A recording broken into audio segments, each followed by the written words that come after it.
अगर आप भी चाहते हैं कि ऋषि यादव म्यूजिक का ऑडियो सबसे पहले आप तक पहुंचे तो लाल बटन को दबाकर चैनल को सब्सक्राइब जरूर करें और साथ में बेल आइकन दबाना ना भूलें। Rishi Yadav present mix by Bittu Yadav, music director DJ Munna Raj, Jhitki Bazar Madhubani, singing by Altar Singh.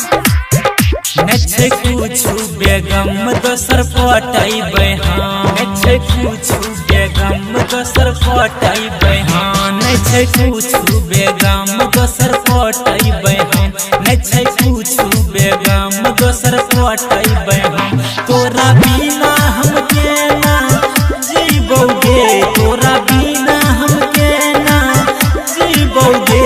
रानिया रानिया तोरा शादी में डीजे बजाइबोगे। रानिया रानिया तोरा शादी में डीजे बजाइबोगे। रानिया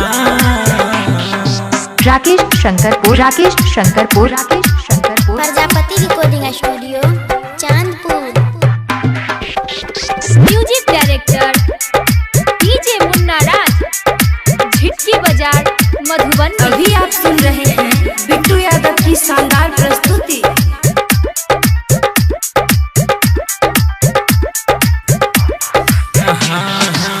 कहै छियौ साच बतिया तो सुन गे, नचबो बजाय के हम नागिना धुन गे, नागिना धुन गे, नागिना धुन गे। कहै छियौ साच बतिया तो सुन गे, नचबो बजाय के हम नागिना धुन। अपन फटल करजबा सीबोगे, अपन फटल करजबा सीबोगे। रानिया रानिया तोरा शादी में डीजे बजाइबोगे। रानिया रानिया तोरा शादी में डीजे बजाइबोगे। रानिया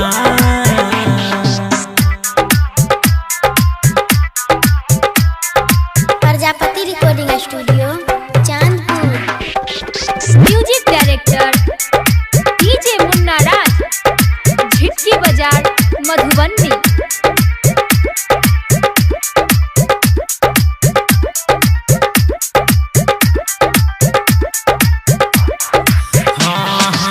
प्यारो हम कर रही हो जानो से ज्यादा, जिए मर के हमरा कहने रही वादा, कहने रही वादा।